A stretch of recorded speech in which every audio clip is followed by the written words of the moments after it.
অন্তর্বর্তী সরকারকে সহায়তায় $200 মিলিয়ন অনুদান চুক্তি। যুক্তরাষ্ট্রের পররাষ্ট্র ও অর্থ উপদেষ্টার সঙ্গে মার্কিন প্রতিনিধি দলের সাক্ষাৎ। ডক্টর ইউনূসের সঙ্গে বৈঠক। আজ সব পোশাক কারখানা খোলা রাখার কথা থাকলেও সাভারে বন্ধ 7টি, বাকিগুলোতে যোগ দিয়েছেন শ্রমিকরা। নিরাপত্তা নিশ্চিতে সেনাবাহিনী পুলিশের টহল। নিম্নচাপের প্রভাবে সারা দেশে রাতভর বৃষ্টি। খুলনা বরিশালের বিভিন্ন এলাকায় জলাবদ্ধতা। কক্সবাজারে নামতে শুরু করেছে পানি, বাড়িতে ফিরছেন স্থানীয়রা। এবং পাঠ্য বইয়ে দলীয় উক্তি, মুক্তিযুদ্ধের ইতিহাস বিকৃতির অভিযোগ। শেখ হাসিনার নাম যুক্ত করতে মন্ত্রণালয়ের লোগোতেও পরিবর্তন, সংশোধনে কাজ শুরু বোর্ডের।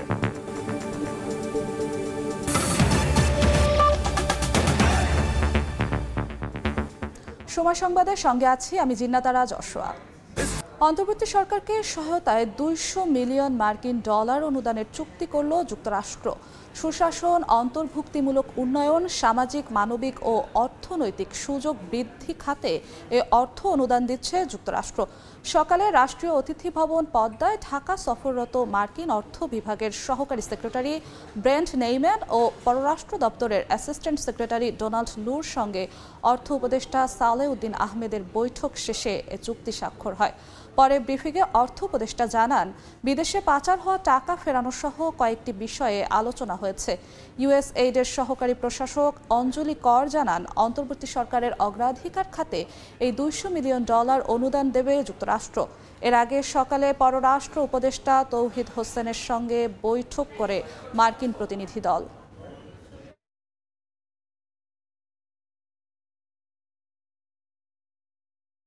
We just signed moments ago our newest development agreement with the interim government that is for over $200 million. This new agreement highlights the priorities of the interim government, focused on an inclusive growth and prosperity for the people of Bangladesh. বিশেষ করে আর্থিক সংস্কার এবং আর্থিক খাতে যেগুলি সহযোগিতাগুলো দরকার সেটা, আর দ্বিতীয়ত বাণিজ্যের ক্ষেত্রে। বাণিজ্যে আমরা এক্সপোর্ট ডাইভার্সিফিকেশন এবং এক্সপোর্ট বা আমাদের বাণিজ্যের ব্যাপার অন্যান্য কারিগরি সহায়তা বা বাজার এক্সপ্লোর করার এই সমস্ত আলোচনা হয়েছে। ওরা বলেছে আমরা ডেফিনিট কর্ম পরিকল্পনা নিয়ে আমরা এগুলো তারা এবারে সহযোগিতা করার আশ্বাস দিয়েছে। এদিকে রাষ্ট্রীয় অতিথি ভবন যমুনায় প্রধান উপদেষ্টা ডক্টর মোহাম্মদ ইউনূসের সঙ্গে বৈঠক করছে ঢাকা সফররত মার্কিন প্রতিনিধি দল। এই মুহূর্তে যমুনার সামনে আছেন রিপোর্টার সানবীর রূপল, বিস্তারিত জানতে যাচ্ছি তার কাছে। সকাল 11টায় মার্কিন সফররত প্রতিনিধি দল তারা রাষ্ট্রীয় অতিথি ভবন যমুনায় এসে পৌঁছেছেন এবং সেখানে প্রধান উপদেষ্টার সঙ্গে 1 ঘণ্টা ব্যাপী এই বৈঠক অনুষ্ঠিত হয়েছে তাদের। কিছুক্ষণ আগেই তারা এখান থেকে বের হয়ে গেছে এবং তাদের এই 1 ঘণ্টার দীর্ঘ বৈঠকে তাদের 6 সদস্যের প্রতিনিধি দল উপস্থিত ছিলেন এবং মধ্য দক্ষিণ এশিয়া বিষয়ক যে আন্ডার সেক্রেটারি পররাষ্ট্রমন্ত্রী ডোনাল্ড টু এবং এছাড়াও ব্রেন্ট নেইমারের নেতৃত্বে যে প্রতিনিধি দল কালকে এসেছিল ঢাকায়, তারা এর মধ্যে সকালবেলা কিন্তু রাষ্ট্রীয় অতিথি ভবন পদ্মায় 2 জন উপদেষ্টার সঙ্গে তারা বৈঠক করেছেন এবং সেখান থেকে সরাসরি এখানে এসে পৌঁছেছেন এবং এখানে তারা বৈঠক শেষ করে এখান থেকে আবার রাষ্ট্রীয় অতিথি ভবন পদ্মায় তারা চলে গেছেন। সেখান থেকে তারা গুলশানে তাদের ইএমকে সেন্টারে 2টি অনুষ্ঠান আছে, সেই অনুষ্ঠান দুটি শেষ করে আজকে বিকেলেই 4টা 25-এর ফ্লাইটে তারা ঢাকা ছাড়বেন। তো 2 দিনের এই সফরে তাদের মূল যে উদ্দেশ্যটা সেটি ভূরাজনৈতিক যে আলোচনা, তার পাশাপাশি বাংলাদেশের অর্থনৈতিক যে সমস্যাগুলো, সেই সমস্যাগুলো নিরসনে তাদের যে প্রাতিষ্ঠানিক কাঠামোগুলোকে সংস্কার করা, সেই সংস্কারগুলোর বিষয়ে তারা জেনেছেন এবং সে বিষয়ে যে ধরনের সহযোগিতা করা দরকার সেই বিষয়গুলো নিয়ে আলাপ আলোচনা করেছেন।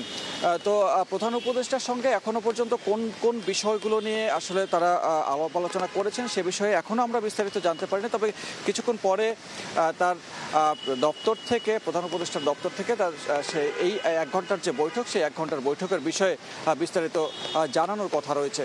এবং তবে এর আগে যে আলাপ আলোচনার বিষয়বস্তুগুলো সম্পর্কে আমরা জানতে পেরেছি, তার মধ্যে অন্যতম বাংলাদেশের যে গণ অভ্যুত্থানের যে আন্দোলন হয়েছে এবং সেই গণ অভ্যুত্থানের আন্দোলনের প্রেক্ষাপটে এখন বাংলাদেশ কোন প্রেক্ষাপটে এবং কী ধরনের পরিকল্পনা করছেন সেই বিষয়গুলো নিয়ে আলাপ আলোচনার কথা রয়েছে।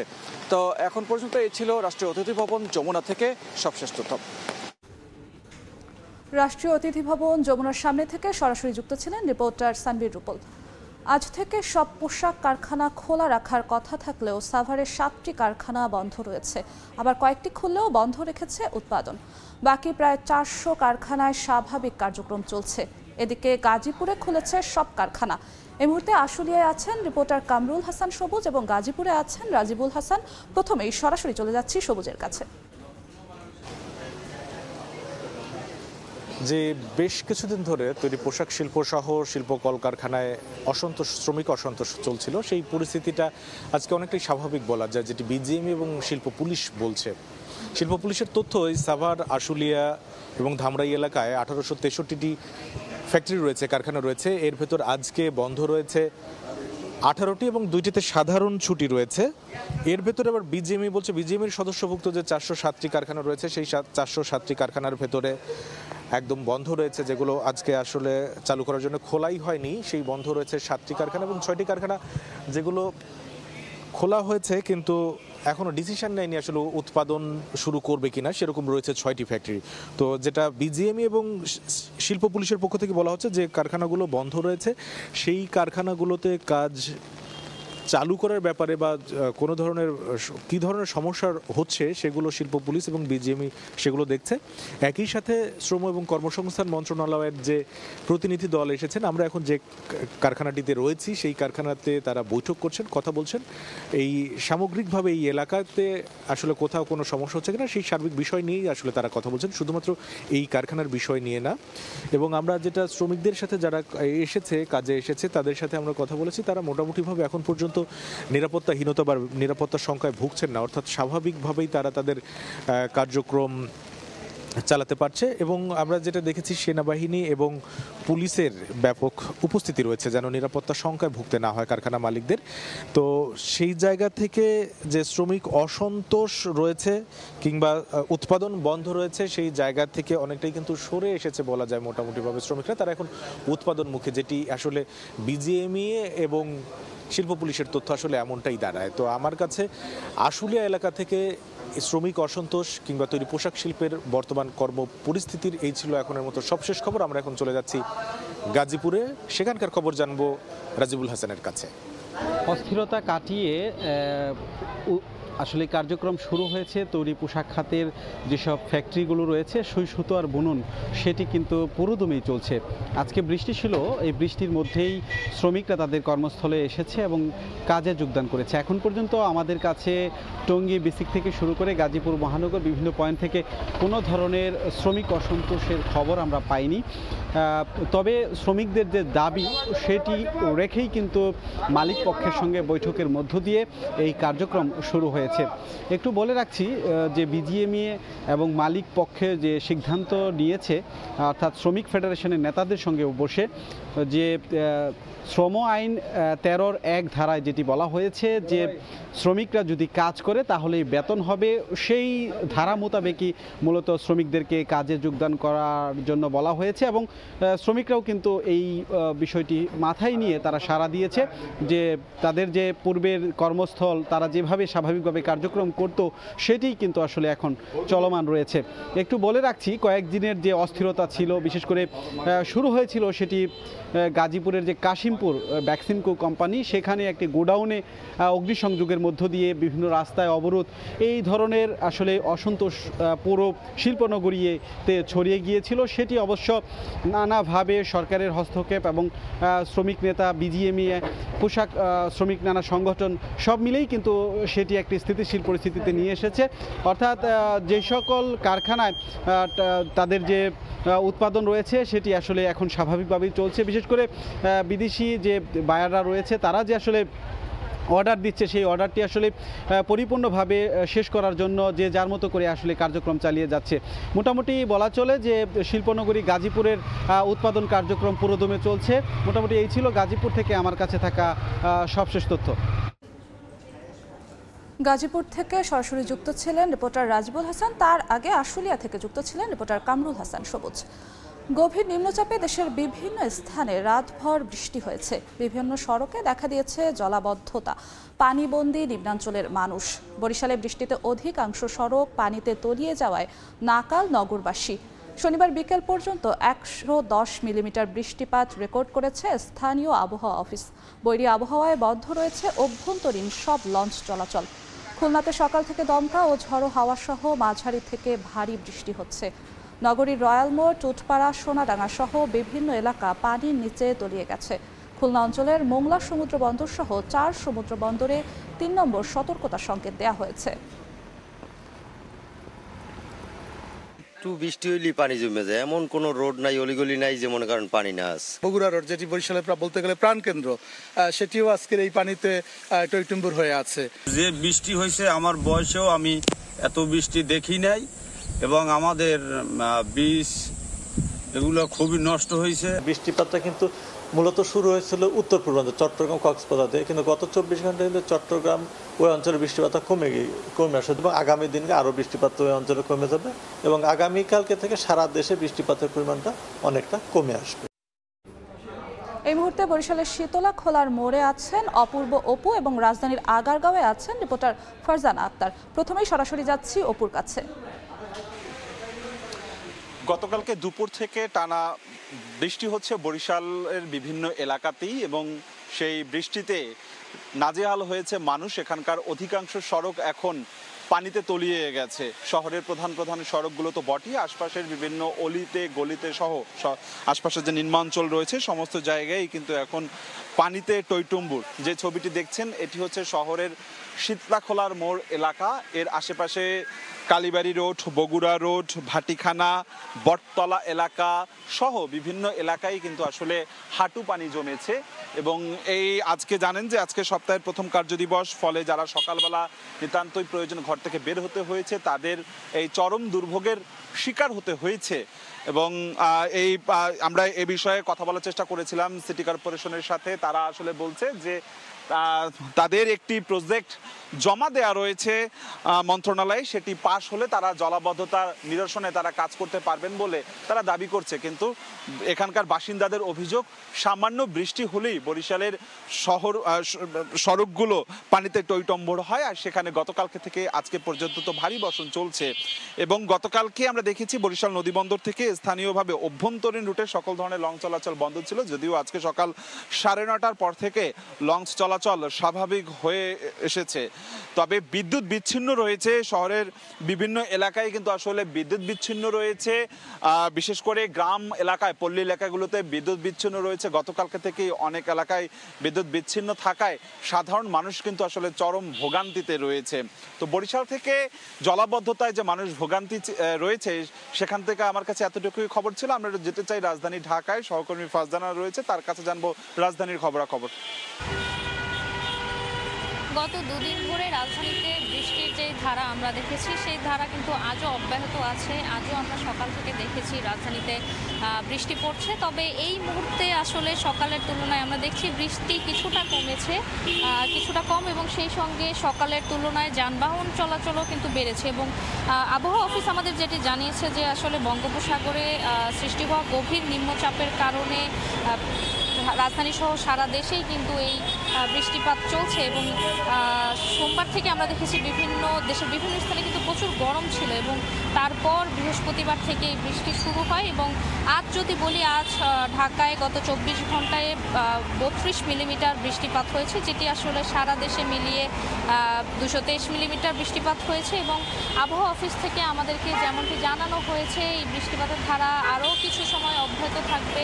শুধু বৃষ্টি না, বৃষ্টির সাথে ঝড়ো হাওয়া সহ দমকা হাওয়া বা কিছু স্থানে, রাজধানী সহ বেশ কিছু স্থানে বজ্র হাওয়ারও শঙ্কা রয়েছে। এবং আমরা দেখেছি কিন্তু সকাল থেকে বৃষ্টির পরিমাণ কিছুটা কমেছে, এবং সকালে আমরা দেখেছি রাজধানীতে গণপরিবহনের যে সংখ্যা, সেই সংখ্যা কিছুটা কম ছিল। তবে বৃষ্টি কমার সাথে সাথে, অর্থাৎ বেলা বাড়ার সাথে সাথে কিন্তু গণপরিবহনের সংখ্যাও বাড়ছে। এবং এই বৃষ্টির ফলে আসলে রাজধানীতে যানজটের যে বিষয় সেটি আমরা এখন পর্যন্ত দেখতে পাইনি।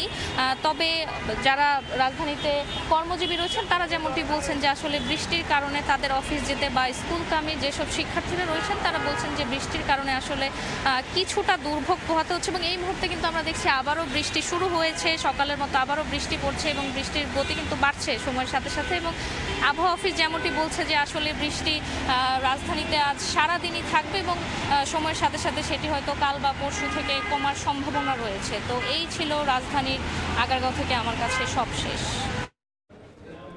বৃষ্টি এবং জলাবদ্ধতার খবর জানছিলাম বরিশাল এবং রাজধানীর আগারগাঁও থেকে। জুলাই আগস্ট আন্দোলনে বিএনপির অবদান খাটো করে দেখার কোনো সুযোগ নেই বলে মন্তব্য করেছেন বিএনপি মহাসচিব মির্জা ফখরুল ইসলাম আলমগীর। রাজধানীর গুলশানে বিএনপি চেয়ারপারসনের কার্যালয়ের সংবাদ সম্মেলনে একথা বলেন তিনি। 13ই আগস্ট পর্যন্ত সমগ্র বাংলাদেশে শহীদ হন 875 জন মানুষ, যার মধ্যে কমপক্ষে 422 জন বিএনপি রাজনীতির সঙ্গে জড়িত। ধৈর্য ধরে সহনশীলতার সঙ্গে যে ইন্টারিম গভর্নমেন্টকে দায়িত্ব দেওয়া হয়েছে তারা যেন কাজ করতে পারে, তাদেরকে সঠিক কাজ করতে দিয়ে অতি দ্রুত যে সংস্কারের কাজে তারা হাত দিয়েছেন, আমরা মনে করি এই কাজগুলো দরকার। এই কাজগুলোকে খুব দ্রুত শেষ করে একটা নির্বাচনের দিকে যাওয়া, যে নির্বাচনটা একটা নিরপেক্ষ সরকারের অধীনে নির্বাচন হবে। আদাবর থানার হত্যা মামলায় সাবেক জনপ্রশাসন মন্ত্রী ফরহাদ হোসেনকে গ্রেফতার করেছে র্যাব। রাজধানীর ইস্কাটন এলাকা থেকে গ্রেফতারের পর তাকে ডিবিতে নেওয়া হয়েছে। আজ তাকে আদালতে তোলা হতে পারে। এদিকে বরিশালের সাবেক এমপি শাহে আলম তালুকদারকে মারধরের পর থানায় দেওয়ার তথ্য পাওয়া গেছে। এবার র্যাবের হাতে গ্রেফতার হলেন সাবেক জনপ্রশাসন মন্ত্রী ফরহাদ হোসেন। শনিবার দিবাগত রাতে রাজধানীর ইস্কাটন এলাকা থেকে তাকে গ্রেফতার করা হয়। গত 5 আগস্ট বৈষম্য বিরোধী ছাত্র আন্দোলন চলাকালে ছাত্র জনতার উপর গুলিবর্ষণ ও হত্যার ঘটনায় ফরহাদ হোসেনকে গ্রেফতার করা হয়েছে বলে জানায় র্যাব। পরে রাত 12টার দিকে ফরহাদ হোসেনকে আদাবর থানায় হস্তান্তর করে র্যাব। থানা সূত্র জানায়, শিক্ষার্থী হত্যা মামলায় আওয়ামী লীগের এই নেতাকে গ্রেফতার করা হয়েছে। এছাড়া নিজ জেলা মেহেরপুরেও 3টি হত্যা মামলা হয়েছে ফরহাদ হোসেনের বিরুদ্ধে। আদাবর থানায় হস্তান্তরের পর ফরহাদ হোসেনকে নেওয়া হয় ডিবি কার্যালয়ে। এদিকে বরিশাল 2 আসনের সাবেক সংসদ সদস্য ও ছাত্রলীগের কেন্দ্রীয় কমিটির সাবেক সভাপতি শাহে আলম তালুকদারকে মারধরের পর থানায় দেওয়ার অভিযোগ পাওয়া গেছে। শনিবার রাত 8:30টার দিকে এই ঘটনা ঘটে। গুলশান থানা সূত্র জানায়, তিনি আপাতত পুলিশ হেফাজতে রয়েছেন। খতিয়ে দেখা হচ্ছে তার বিরুদ্ধে আনা অভিযোগগুলো। এর আগে গেল বুধবার শাহে আলম সহ 14 জনের নামে মারধর, হত্যা চেষ্টা, চাঁদাবাজি সহ বিভিন্ন অভিযোগে বরিশালে মামলা করেছেন সৈয়দ আতিকুর রহমান নামে এক বীর মুক্তিযোদ্ধার ছেলে। আলতাফ হুসাইন, সময় সংবাদ, ঢাকা। উক্তি শেখ হাসিনার নাম যুক্ত করতে মন্ত্রণালয়ের লোগোতে আনা হয়েছিল পরিবর্তন। ইতিহাসের বইয়ে উপেক্ষিত ছিলেন মুক্তিযুদ্ধে ভূমিকা পালনকারী অনেকে। একে বিকৃতি আখ্যা দিয়ে পাঠ্যপুস্তকে নির্মোহ ইতিহাস তুলে ধরার আহ্বান ইতিহাসবিদদের। আর সঠিক ইতিহাস তুলে ধরতে বই সংশোধনের কাজ শুরু হয়েছে বলে জানিয়েছে জাতীয় শিক্ষাক্রম ও পাঠ্যপুস্তক বোর্ড। প্রাথমিক ও মাধ্যমিক পর্যায়ের প্রতিটি পাঠ্যপুস্তকের প্রচ্ছদে জাতীয় শিক্ষাক্রম ও পাঠ্যপুস্তক বোর্ডের লোগো থাকাই ছিল রীতি। কিন্তু আওয়ামী লীগ সরকারের আমলে বইয়ের ব্যাক কাভারে যুক্ত করা হয় সে সময়ের সরকার প্রধান শেখ হাসিনার উক্তি। শেখ হাসিনার নাম যুক্ত করতে গিয়ে বদলে যায় শিক্ষা মন্ত্রণালয়ের লোগো। বাংলাদেশ সৃষ্টির পেছনে যাদের ভূমিকা ইতিহাসে স্বীকৃত, তাদের অনেকের নাম মুছে ফেলা হয়। অনেকের জায়গা হয় 1 থেকে 2 লাইনে। উপেক্ষা করা হয় মৌলানা আব্দুল হামিদ খান ভাসানী, তাজউদ্দিন আহমেদ ও জিয়াউর রহমান সহ অনেকের অবদান। এসবের ফলে পাঠ্যপুস্তক গ্রহণযোগ্যতা হারিয়েছে বলে মনে করেন অনেকেই। যেটা বিগত সরকার করেছে, কিছু মানুষকে বড় করতে চেয়েছে, কি একটা পরিবারকে সারা দেশের উপরে এক ধরনের চাপিয়ে দেওয়ার চেষ্টা করেছে। এতে কোনো ভালো কিছু হয় না। সরকার পরিবর্তনের পর শিক্ষা সংস্কারের আওতায় শুরু হয়েছে পাঠ্যপুস্তক সংশোধন প্রক্রিয়া। পাঠ্যপুস্তকে নির্মোহভাবে ইতিহাসের উপস্থাপনা করা কেন জরুরি সে বিষয়ে বলছিলেন এই ইতিহাসবিদ। ইতিহাসের কম বেশি সকলেই জানে কার কি অবদান আছে, সেই অবদানটা খালি যথাযথ জায়গায় তার প্রতিস্থাপন, এটি কিন্তু আমাদের কাছে এখন ন্যূনতম দাবি। যে কাউকে দেবত্ব আরোপ করার প্রয়োজন নাই, আবার কাউকে খলনায়কে পরিণত করার প্রয়োজন নাই। যিনি যে অবদানটুকু রেখেছেন তার সেইটুকু যদি ইতিহাসে আমরা পাই, সেটি হবে এখন এই মানুষের জন আকাঙ্ক্ষার প্রতিফলন। জাতীয় শিক্ষাক্রম ও পাঠ্যপুস্তক বোর্ড বলছে, চলমান সংশোধন প্রক্রিয়ায় ইতিহাসে যার যে অবদান তা পক্ষপাতহীনভাবে তুলে ধরা হবে। যে বইগুলো পরিমার্জন করা হচ্ছে সেখানে ইতিহাসের সঠিক ইতিহাসের যারা যে অবদান যতটুকু রেখেছেন তার মূল্যায়ন যেন আমরা পাঠ্যপুস্তকের প্রতিফলন যথাযথভাবে আমরা দেব। আমরা সচেতনভাবে এই কাজটা করব যাতে এ ধরনের কেউ অতিমূল্যায়িত আর কেউ একদমই অবমূল্যায়িত যেন না হন, সেটা আমরা রক্ষা করে চলব। পাঠ্যপুস্তক সবার কাছে গ্রহণযোগ্য করতে সব ধরনের চেষ্টা করা হচ্ছে বলে জানিয়েছে বোর্ড। অধিকার আছে। শাকির আহমেদ, সময় সংবাদ, ঢাকা। বিদ্যুৎ ও জ্বালানি খাত সবচেয়ে বেশি বৈদেশিক ঋণ পেলেও লোডশেডিং থেকে মেলেনি মুক্তি। 15 বছরে বিদ্যুৎ উন্নয়ন বোর্ডের লোকসান ঠেকেছে 2 লাখ কোটি টাকার উপরে। মেগা প্রকল্পের আড়ালে দুর্নীতি এর কারণ বলছেন বিশেষজ্ঞরা। অনিয়মে জড়িতদের বিরুদ্ধে দ্রুত ব্যবস্থার তাগিদ আইনজ্ঞদের। বিস্তারিত আল আমিন তুষারের রিপোর্টে। গেল এক যুগে রূপপুর পারমাণবিক বিদ্যুৎ কেন্দ্র, মাতারবাড়ি কয়লাভিত্তিক বিদ্যুৎ কেন্দ্রের মতো একগুচ্ছ মেগা প্রকল্পের মাধ্যমে বিদ্যুৎ খাত আমূল বদলে দেওয়ার বড় কর্মযজ্ঞ চলে দেশে। তবে বিশ্বব্যাংক, এশীয় উন্নয়ন ব্যাংক সহ বৈশ্বিক বিভিন্ন আর্থিক সংস্থার পর্যালোচনায় উঠে আসে এসব প্রকল্পের নির্মাণ ব্যয় অন্যান্য দেশের তুলনায় অনেক বেশি। বৈদেশিক ঋণের উপর ভর করে চলে এসবের বাস্তবায়ন। বাংলাদেশ ব্যাংকের হিসাবে শুধু গেল 8 বছরেই বিদেশি ঋণের পরিমাণ বেড়েছে প্রায় দ্বিগুণ। আর অর্থনৈতিক সম্পর্ক বিভাগের flow of external resources into Bangladesh প্রতিবেদন বলছে, শুধু বিদ্যুৎ ও জ্বালানি খাতে গেল 1.5 দশকে বৈদেশিক ঋণ এসেছে বর্তমান ডলার মূল্যে প্রায় 19,000 কোটি টাকা। তারপরও লোডশেডিং মুক্ত হয়নি দেশ। সঙ্গে গেল 15 বছরে বিদ্যুৎ উন্নয়ন বোর্ডের লোকসান ঠেকেছে 2 লাখ কোটি টাকার উপরে। মেগা প্রকল্পের বাইরেও 2030 সালের মধ্যে উৎপাদনে আসার জন্য নতুন করে আরও 46টি বিদ্যুৎ কেন্দ্রের অনুমোদন দেয় সদ্য ক্ষমতাচ্যুত আওয়ামী লীগ সরকার। জাতীয় চাহিদাকে প্রাধান্য না দিয়ে নিজেদের স্বার্থ বাস্তবায়ন আর দুর্নীতিকেই এ অবস্থার জন্য দায়ী করছেন খাত সংশ্লিষ্টরা। ক্ষমতা বৃদ্ধি হলে আপনি বিদ্যুৎ দিতে পারছেন না, গ্যাস দিতে পারছেন না, তার মানে অন্যায়, অযৌক্তিক তথা লুণ্ঠনমূলক ব্যয় এইভাবে বৃদ্ধি করে চলেছেন। সরকারি পর্যায়ে সরকার এইভাবে পদ্ধতিগতভাবে লুণ্ঠনের সুযোগ সৃষ্টি করেছে এবং লুণ্ঠন করতে যে অলিগার্ক তৈরি করেছেন। বিদ্যুৎ ও জ্বালানি সেবা লুণ্ঠনমুক্ত হতে হবে, মুনাফা মুক্ত হতে হবে এবং সরকারি সেবা হতে হবে। এমনকি নিজেদের পরিচয় গোপন করার শর্তে প্রকল্পগুলোতে অন্তত 20 ধাপে অবৈধ অর্থ লেনদেনের অভিযোগ করেছেন খোদ বিদ্যুৎ ও জ্বালানি খাত সংশ্লিষ্টরা। এসব অনিয়মের সঙ্গে জড়িতদের দ্রুত আইনের আওতায় আনার তাগিদ আইনজ্ঞদের। প্রজেক্টগুলো নেওয়াই হয়েছিল দুর্নীতি করার জন্য এবং টাকা লোপাট করার জন্য। দুদকও সেই সময়ে কোনো ব্যবস্থা নেয়নি। দুদকের নেমে যাওয়া উচিত এই প্রজেক্টগুলোর দুর্নীতি সম্পর্কে খোঁজ করার। আদালতে যাতে করে মামলা দ্রুত বিচার হয় সেই ব্যবস্থাটাও, সেই পথটাও এখন তৈরি করা দরকার। সকল অনিয়ম পেছনে ফেলে আগামীর বাংলাদেশে সব প্রকল্প বাস্তবায়নে জনচাহিদা আমলে নিয়ে জবাবদিহিতা নিশ্চিত করে কাজ করবেন নীতি নির্ধারকরা, এমন তাগিদ সংশ্লিষ্টদের। আল আমিন তুষার, সময় সংবাদ, ঢাকা। চট্টগ্রাম কাস্টম হাউসে ইতিহাসের সবচেয়ে বড় নিলাম হবে বুধবার। মার্সিডিজ বেঞ্জ, ল্যান্ড ক্রুজার গাড়িসহ অন্তত 46 ধরনের পণ্য নিলাম হবে। তবে বিভিন্ন শেডে নিলামযোগ্য পণ্যের বিপরীতে এটি একবারেই নগণ্য। শাখাওয়াত ত্রিপুর ক্যামেরায় বিস্তারিত জানাচ্ছেন কমল দে। চট্টগ্রাম বন্দরের সবশেষ তথ্য অনুযায়ী 2768টি 20 ফুট সাইজের, 3170টি 40 ফুট সাইজের পণ্যভর্তি কন্টেনার রয়েছে, যেগুলো আমদানিকারকরা ছাড় না করায় দীর্ঘদিন ধরে বন্দরের ইয়ার্ডে পড়ে রয়েছে। এছাড়া 4000 মেট্রিক টন ওজনের 70,000 প্যাকেজ কার্গো এবং 5450 মেট্রিক টন ওজনের 6846 প্যাকেজ বাল্ক পণ্য রয়েছে, যেগুলো নিলামের জন্য ইতিমধ্যে কাস্টমসের কাছে হস্তান্তর করা হয়েছে। বছরের পর বছর এসব পণ্য নিলাম না হওয়ায় ইয়ার্ডের গুরুত্বপূর্ণ স্থান দখল করে আছে বলে অভিযোগ বন্দর কর্তৃপক্ষের। কন্টেনারের ক্ষেত্রে প্রায় 6000-এর উপরে কন্টেনার আছে আমাদের। এটা আমাদের গুরুত্বপূর্ণ একটা ইয়ার্ড অকুপাই করে আছে। এর বাইরে আমাদের এলসিএল কার্গো প্রায় 70,000 প্যাকেজ এবং আমাদের ব্রেক বাল্ক কার্গো সব মিলিয়ে আমাদের বিশাল একটা স্পেস দখল করে আছে।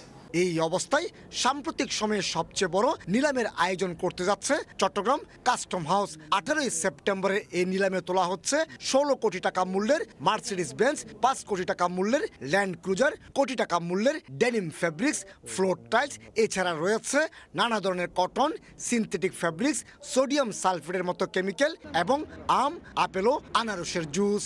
বিভিন্ন সময় এগুলি আমদানি করা হয়েছে, যে আমদানি করা তার অনুকূলে খালাস নেয়নি, এবং এই কারণে যেহেতু এইগুলি রাষ্ট্রীয়ভাবে বাজেয়াপ্ত করে নিলাম করা হচ্ছে। এদিকে কাস্টম হাউসের এই নিলাম নিয়ে বিটারদের অভিযোগের অন্ত নেই। বিশেষ করে অনলাইনে টেন্ডার জমা দেওয়ার বিধান করা হলো, পে অর্ডার জমা দিতে হবে সশরীরে। এমনকি টেন্ডার পাওয়ার পর ডেলিভারি নিয়েও থেকে যায় নানামুখী জটিলতা। এসব প্রতিবন্ধকতা থেকে মুক্তি চান অকশন বিডাররা। শুধুমাত্র অনলাইনে আপনার ড্রভিংটা করবেন, ড্রভিং এর পর বাকি যত কাজ আছে পেয়ার্ডার দেওয়া সকল কার্যক্রম ম্যানুয়ালি যদি শুধুমাত্র ড্রভিং এর জন্য টেন্ডার করবেন, কিন্তু কাজ তো বাকিগুলো সিস্টেমে আপনি আনতে পারেন নাই। চট্টগ্রাম বন্দর দিয়ে আমদানি করা যে কোনো পণ্য 4 দিন পর্যন্ত বন্দরে সেরে বিনা শুল্কে রাখার সুযোগ পায় আমদানিকারক প্রতিষ্ঠান। এরপর থেকে প্রতি 4 দিন অন্তর 20 ফুট সাইজের কন্টেনার জন্য $6 এবং 40 ফুটের জন্য $12 মাসুল আদায় করে চট্টগ্রাম বন্দর। বারবার নিলাম ডেকেও যখন এসব পণ্য বিক্রি হয় না, তখন পৌঁছে যায় একেবারে ধ্বংসের দ্বার প্রান্তে। আর এর ফলে নষ্ট হচ্ছে আমদানি মূল্য হিসেবে পরিশোধ করা হাজার হাজার মার্কিন ডলার। চট্টগ্রাম কাস্টম হাউসের অকশন শেড থেকে কমল দে, সময়। কিছুক্ষণ পর ভারতের উদ্দেশ্যে দেশ ছাড়বে বাংলাদেশ টেস্ট দল। এই মুহূর্তে বিমানবন্দরে আছেন রিপোর্টার সাব্বির মিথুন। সবশেষ খবর জানতে সরাসরি যোগ দিচ্ছি তার সঙ্গে।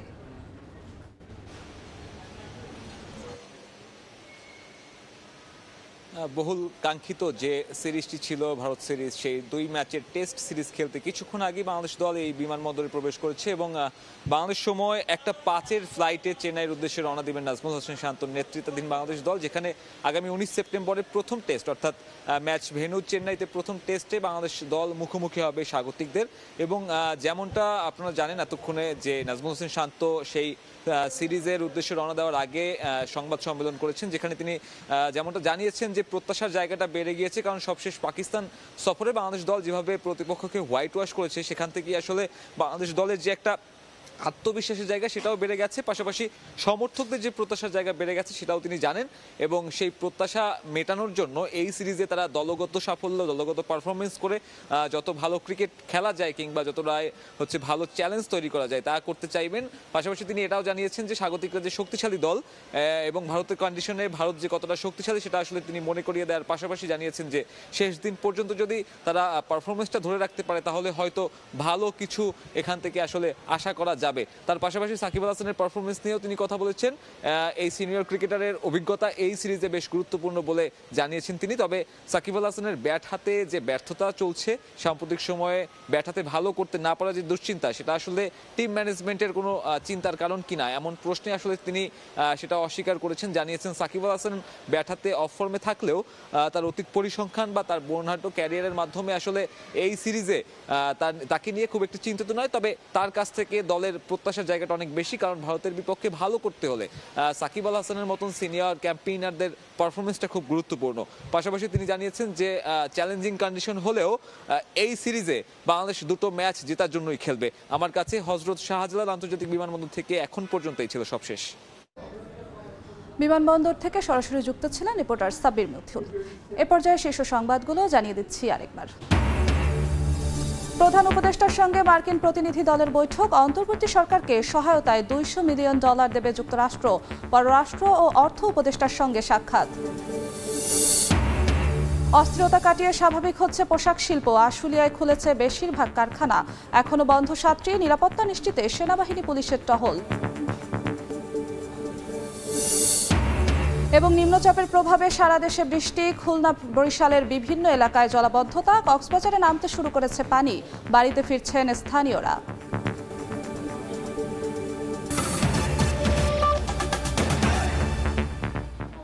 এই ছিল সময় সংবাদে, সঙ্গেই থাকুন সময়ের।